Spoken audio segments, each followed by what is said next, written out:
പക്ഷേ ആധ്യാത്മിക ജീവിതത്തിൽ ഒരു വ്യക്തി വളരണമെങ്കിൽ ആദ്യം ബോധ്യം ജനിപ്പിക്കേണ്ടത് ദൈവത്തിലാണ്. ദൈവത്തിൽ നമ്മൾ ഇങ്ങനെ ഒരു ടെൻഷനിലൂടെ കടന്നു പോകുമ്പോൾ കർത്താവേ നീ അത് കാര്യം ടെൻഷന് എതിരായിട്ടുള്ള എല്ലാ സാധനം ഇൻസ്ട്രുമെൻറ്റ്സൊക്കെ ഉള്ളത് കർത്താവിൻ്റെ കയ്യിലാണ്. എന്തൊക്കെയാണ്? ധൈര്യം, അല്ലേ? പിന്നെ ഞാനൊരു പ്രാക്ടിക്കലായിട്ടൊരു കാര്യം പറയാം.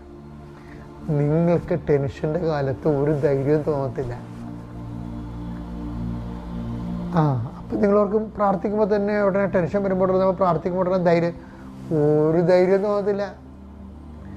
നമ്മൾ ഇത് ഡെലിവർ ചെയ്യണ സമയത്ത് ചെയ്യണ കാര്യത്തിലും നമുക്ക് അപ്പോൾ ടെൻഷനോട് തന്നെ ആയിരിക്കും നമ്മൾ ചെയ്യണത്. നിങ്ങളാരും വിചാരിക്കുന്നത് പ്രാർത്ഥിക്കുമ്പോൾ ഉടനെ ടെൻഷൻ ഇങ്ങനെ കാറ്റ് വരുമ്പോൾ മേഘങ്ങൾ എങ്ങോട്ട് തൂത്തുപോണ പോലെ ടെൻഷൻ അങ്ങോട്ട് മാറുമെന്ന്. മാറുന്നവരുണ്ടാകാം. പക്ഷേ ഞാൻ 21 ലക്ഷം ആൾക്കാരെ കൗൺസിൽ 21 ലക്ഷം ആൾക്കാരെ കൗൺസിൽ ചെയ്തിട്ടുള്ള അവർ ടെൻഷൻ അടിച്ച് തന്നെയാണ് പ്രാർത്ഥിക്കണത്, ടെൻഷൻ അടിച്ച് തന്നെയാണ് ഓരോ കാര്യങ്ങൾ ചെയ്യണത്. പക്ഷെ ഒരു കാര്യം കർത്തവാണ്. എന്താണ് വ്യത്യാസം? വ്യത്യാസം എന്ന് പറയുന്നത് ഞാൻ എന്തുമാത്രം ടെൻഷൻ അടിച്ചാണ് ഓരോ ധ്യാനങ്ങളും ചെയ്തിരിക്കണത്. ടെൻഷൻ അടിക്കാതെ ചെയ്തിട്ടുണ്ട്. പക്ഷേ നമ്മൾ ടെൻഷൻ അടിച്ച് ദൈവത്തിൽ ആശ്രയിച്ച് ദൈവത്തിൽ അവലംബിച്ച് ചെയ്യുന്ന കാര്യങ്ങളെല്ലാം അതിൻ്റെ ഫ്രൂട്ട്സാണ് പ്രധാനം. എന്താ കാര്യം? നമ്മൾ വിചാരിക്കാത്ത റിസൾട്ട് ഉണ്ടാക്കും. എന്താ കാര്യം?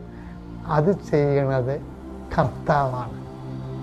എൻ്റെ മക്കളെ, കർത്താവിന് ചെയ്യാൻ പറ്റിയ ഒരു പ്രൊവിഷൻ ജീവിതത്തിലുണ്ട്. നമുക്ക് നാളെ അത് കാണാം. കർത്താവ് നമ്മുടെ ജീവിതത്തിൽ ചെയ്ത് ഇപ്പം ഞാൻ പറഞ്ഞില്ലേ, ഇപ്പം ടെൻഷൻ അടിക്കുമ്പോൾ എൻ്റെ മക്കൾ എന്ത് ചെയ്യണം? എല്ലാ കണക്ഷനും ഊരിയിടണം. ഇടിവിട്ട് വരേണ്ട സമയത്ത് അങ്ങനെയല്ല അവ ചെയ്യണത്. ഇടിവിട്ട് വരുമ്പോൾ എന്ത് ചെയ്യും? എല്ലാ മെയിൻ സ്വിച്ച് ചിലപ്പോൾ ഓഫ് ആക്കണവരുണ്ട്, ചിലപ്പോൾ ഫീസ് ഊരി കളയണവരുണ്ട്. ഇത് തന്നെയാണ് നമുക്ക് ടെൻഷൻ ഉണ്ടാകുമ്പോഴും നമ്മൾ മറ്റുള്ള ആൾക്കാരുമായിട്ടുള്ള മൊബൈൽ ഓഫ് ചെയ്യും, മറ്റുള്ള ആൾക്കാരുള്ള കണക്ഷൻസ് മാറുക. കണക്ഷൻസ് ഊരിക്കഴിയണം മാത്രമല്ല, അതിനെ പ്രെയറായിട്ട് കൺവേർട്ട് ചെയ്യണം. എന്നാൽ ബാക്കി ഈ നമ്മൾ ടെൻഷൻ അടിക്കുന്ന വിഷയം ചെയ്യണത് നമ്മളായിരിക്കത്തില്ല, അത് നിൻ്റെ കർത്താവായിരിക്കും.